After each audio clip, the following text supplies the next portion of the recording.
안녕하세요. 골드라이프 스쿨의 김민혁 강사입니다. 오늘은 연말정산 절세계좌 3총사에 대해서 알아보도록 하겠습니다.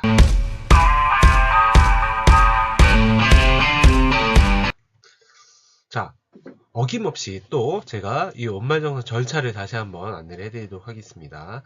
총 급여에서 여러분들이 이 소득공제 항목을 빼주고요. 그러면 내가 4천만 원이었는데 소득공제를 1천만 원 정도 받았다. 이러면 3천만 원에 대해서 세율을 곱합니다. 그래서 세액이 나오면 그 세액으로 끝나는 게 아니라 다시 한번 세액에서 뭐 의료비, 보험료, 그리고 금융상품 투자 이런 것들에 대한 기부금, 세액을 또 한 번 더 빼줍니다. 공제라는 건 빼준다라는 표현이에요. 그래서 여러분들이 실질적으로 결정세액이라는 게 어떻게 결정이 되냐.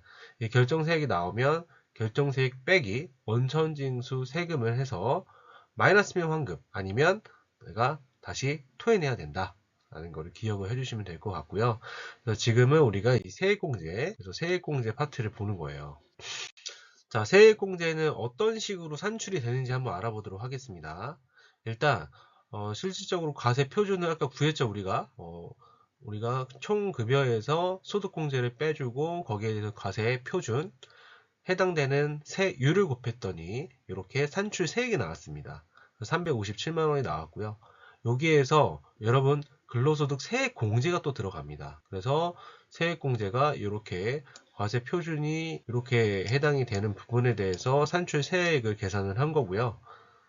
그런 다음에 근로소득 세액공제는 어떤 식으로 계산을 하냐면 여기 산출된 세액이 130만원 이하면 산출된 세액 곱하기 55%, 130만원 초과면 이거 더하기 130만원 초과분의 30% 해서 계산을 하면 66만원이 나와요. 그리고 여러가지 세액공제 항목들입니다.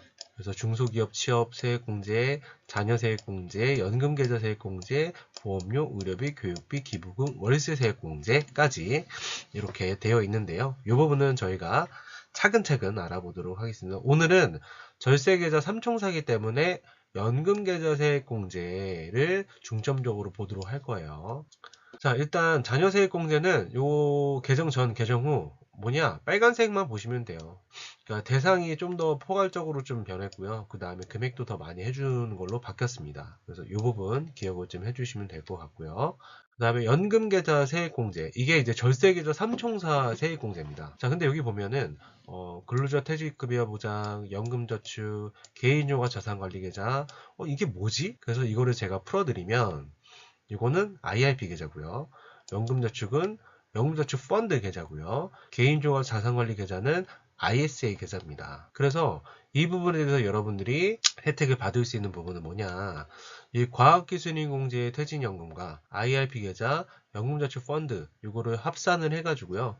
내 연봉이 5,500만 원 이하다, 아니면 5,500만 원 초과다. 이 5,500 기준으로 해서 세액공제를 내가 5,500 이하이면 15%를 받고요. 5,500만원 초과가 되면 12% 세액공제를 합니다. 지방세 포함하면 16.5%, 13.2%를 여러분들 세액공제를 받아가실 수 있다는 거예요. 한도는 IRP 같은 경우에는 900만원까지 가능하고요. 연금저축 펀드는 600만원까지 가능하다. 그래서 연금저축 펀드를 600하고 IRP 300 해도 상관없고요. IRP를 900만원을 하셔도 한 번에 다 받아가실 수 있다 라고 기억을 해주시면 될 것 같아요.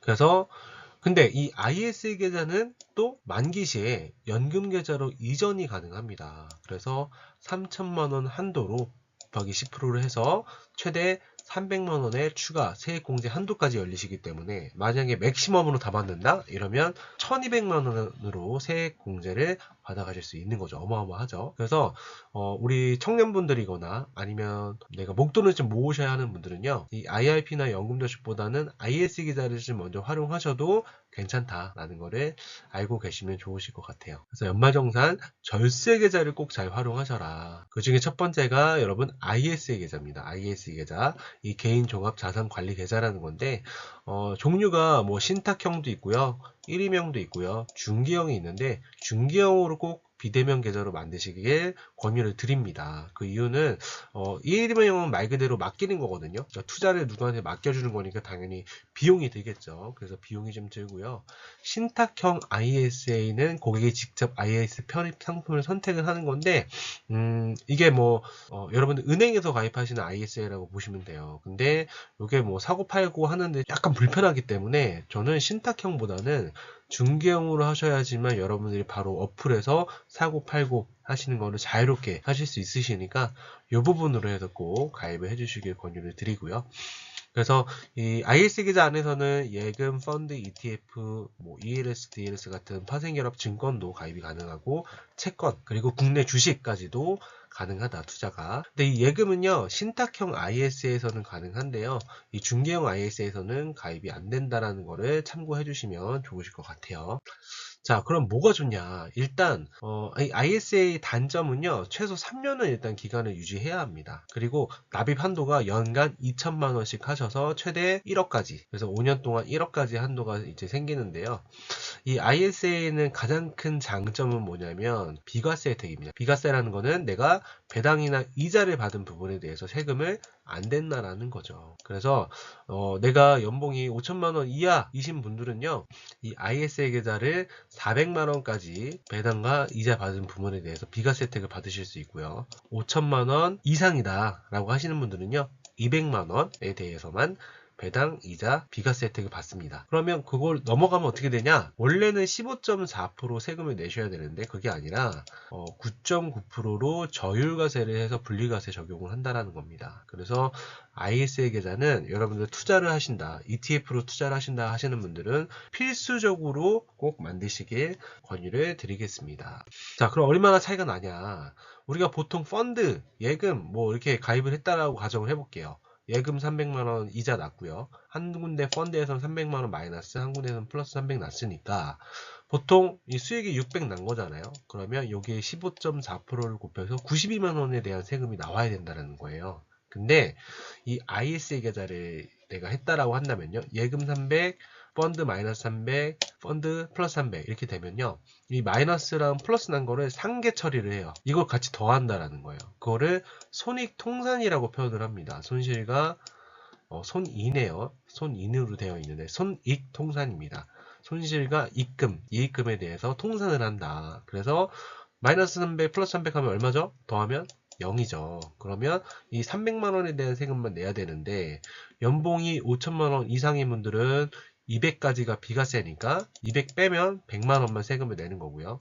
거기에 15.4%가 아니고요. 9.9%로 저율과세가 되니까 이렇게 99,000원이 세금으로 나온다라는 거죠.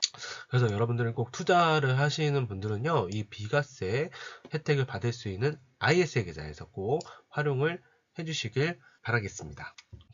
그래서 이 세액공제를 받을 수 있는 연금저축 펀드, 연금저축에 대해서 같이 알아봤고요. 좀 더 디테일하게 보면은 연금저축은 연간 1,800만원 한도로 납입이 가능합니다. 그리고 연금저축 펀드는 세액공제 한도가 제가 600이라고 말씀을 드렸죠. IRP 계좌는 연 900만원까지 세액공제가 가능하다라는 거를 알고 계시면 될 것 같고요. 대신에 중도에 해지하시면 안 됩니다. 이 연금저축이나 IRP 같은 경우에는 이렇게 뭐 세제 혜택에 대한 장점은 있지만 사용하시는 목적 자체를 노후자금 용도로만 쓰셔야 돼요. 노후자금. 그래서 여러분들이 이 노후자금 용도로 55세까지는 내가 해지하시면 안 된다. 해지하게 되면 기타 소득세 16.5도 세금을 내셔야 된다는 거를 기억을 해주시면 될 것 같고요. 연말정산 받을 수 있는 그 금액에 대한 한도는 연봉에 따라서 5,500 기준으로 IRP는 최대 900, 연금저축은 600만원까지 가능하고요. 그래서 16.5%냐 13.2%냐는 연봉이 5,500만원 이하냐 아니면 초과냐에 따라서 달라진다라는 거를 기억해 주시면 될 것 같습니다. 자, 그럼 여기까지 여러분 절세계좌 3총사에 대해서 말씀을 드렸고요. ISA 계좌, 연금저축펀드, IRP 이렇게 세 가지 말씀드렸으니까 자, 여기까지 도움이 되셨다면 구독과 좋아요를 눌러주시면 감사하겠습니다. 안녕.